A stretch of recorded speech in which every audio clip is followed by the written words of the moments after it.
Elena Voss had learned to live a small life.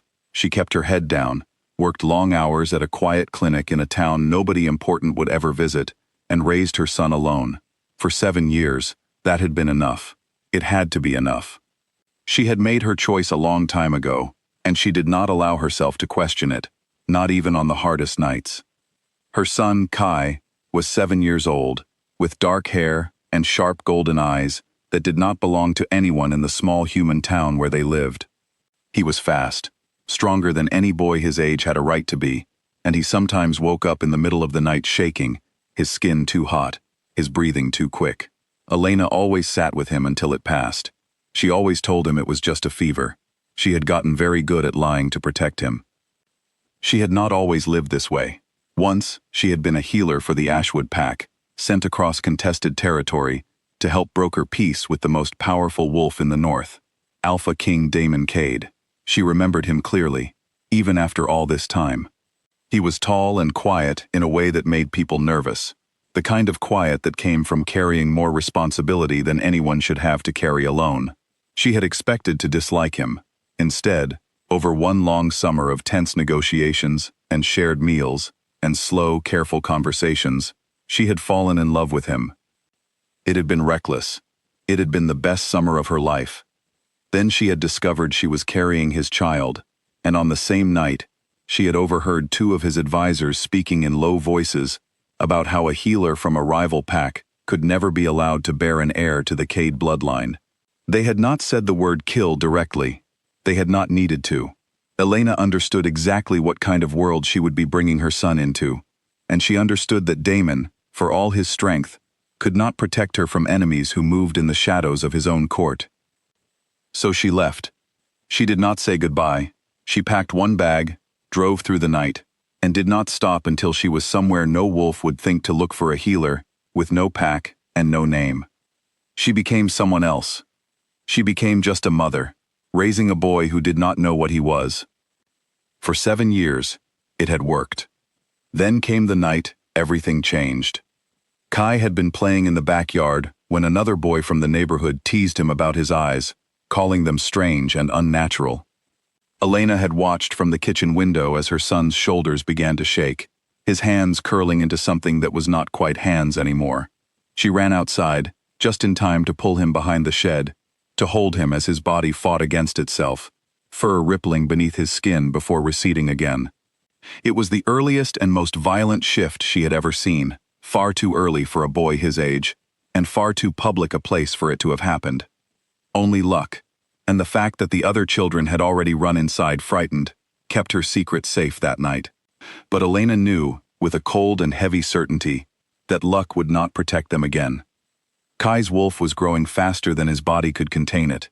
He needed training. He needed a pack. He needed things she could not give him alone. There was only one place with the strength and knowledge to help him control what he was becoming. And that place belonged to his father. She spent 3 days convincing herself there was another way. There wasn't. On the 4th day, she packed a single bag again, took her son's hand, and began the long drive north, toward territory she had sworn she would never return to.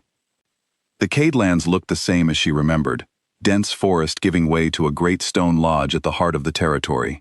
Guards stopped her car at the border, their eyes narrowing with suspicion, until one of them caught Kai's scent through the open window, and went very still. Word travels fast in a pack.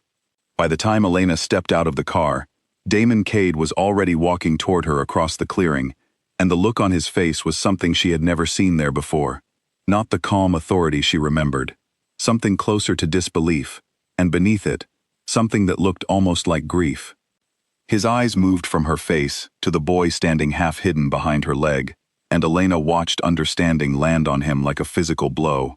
Kai had his father's jaw, his father's build, and when the boy looked up curiously, his father's exact shade of golden eyes. Elena. Damon's voice was rough, like he had not used it in some time. 7 years.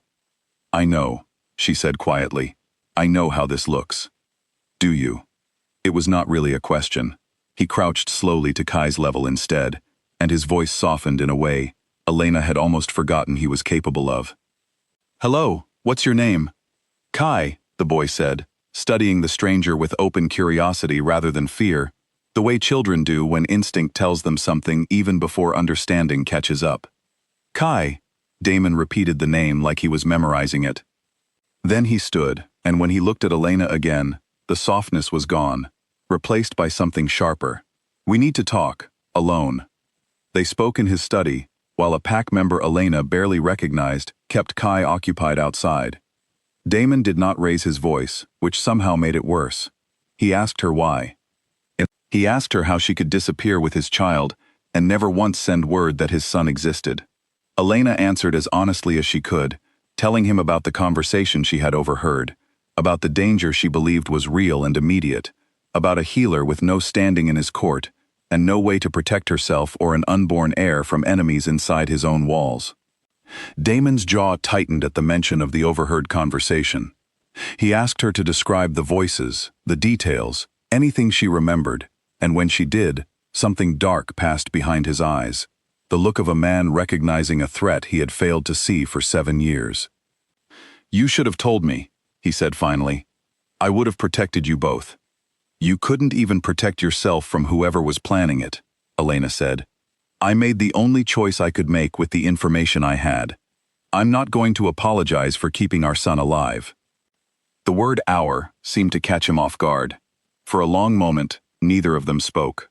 Then Damon exhaled, some of the anger draining out of him, replaced by something more tired and more human.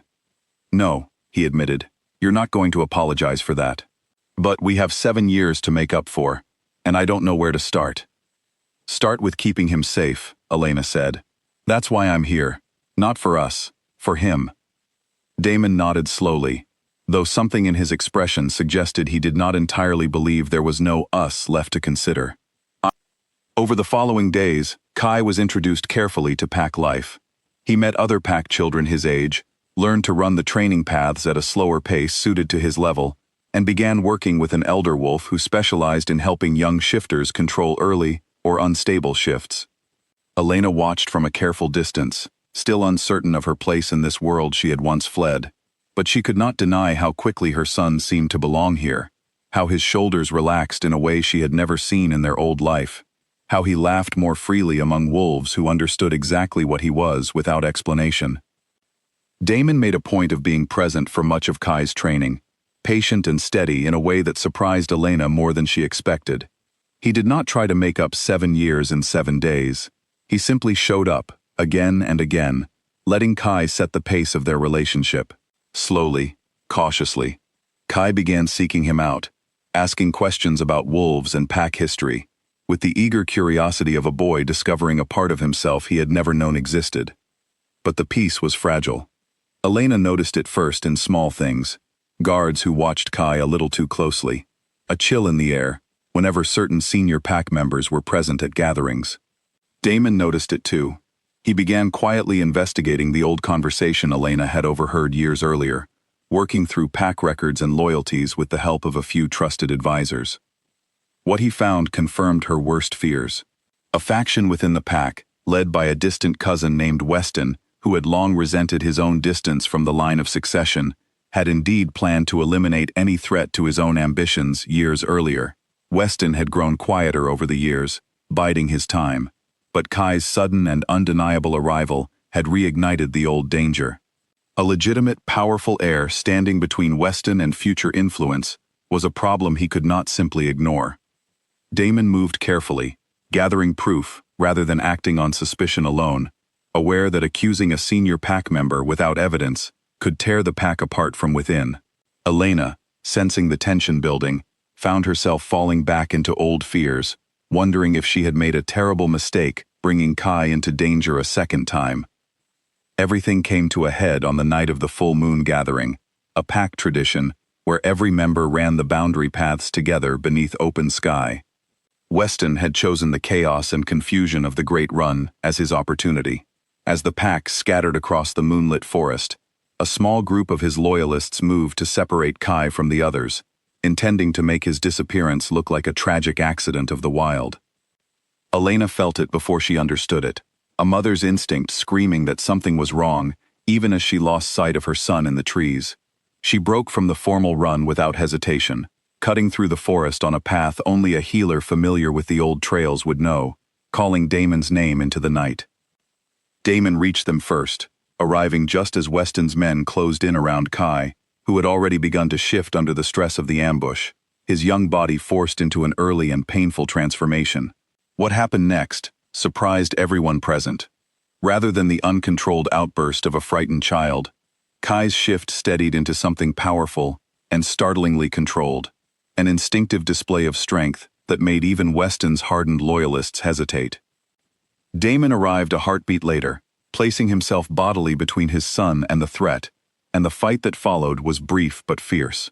Elena, refusing to simply watch, used every skill she had as a healer and a fighter's daughter to protect her son's flank, driving back one attacker with nothing but quick thinking and fierce determination. Loyal pack members, alerted by the commotion, arrived within minutes, and Weston's plot collapsed as quickly as it had begun, his remaining followers scattering into the trees, rather than face judgment before the full pack. Weston himself was captured before dawn, unable to explain away years of quiet plotting once Damon laid out the evidence he had gathered. Pack law was clear about betrayal of this kind, and Weston was formally stripped of rank and exiled from Cade territory, never to return. In the days that followed, the pack gathered once more, this time in daylight, at the great stone at the heart of their territory. Damon stood before his people with Elena and Kai at his side, and for the first time, he spoke openly about the choice Elena had made 7 years earlier, about the danger she had recognized before he had, about the courage it took to raise their son alone in a world that could not protect him. "I am not here to ask you to simply accept my son," Damon told the gathered pack, his hand resting gently on Kai's shoulder. "I am here to tell you that you already have. I watched you welcome him. I watched him become one of you, before he even understood what that meant.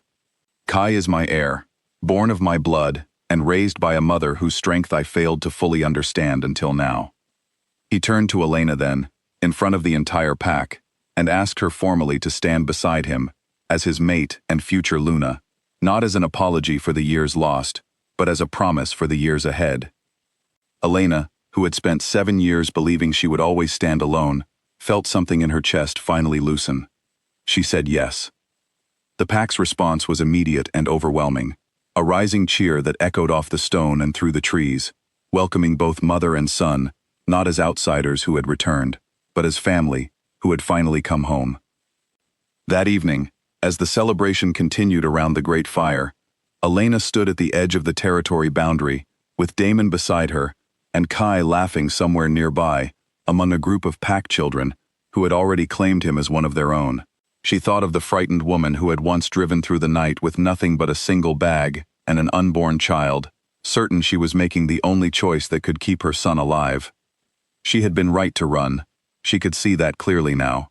But she was also right to come back, right to trust that 7 years of silence could still be met with understanding, rather than only anger, right to believe that the family she had once been forced to protect from a distance could finally stand together, unhidden, in the open light.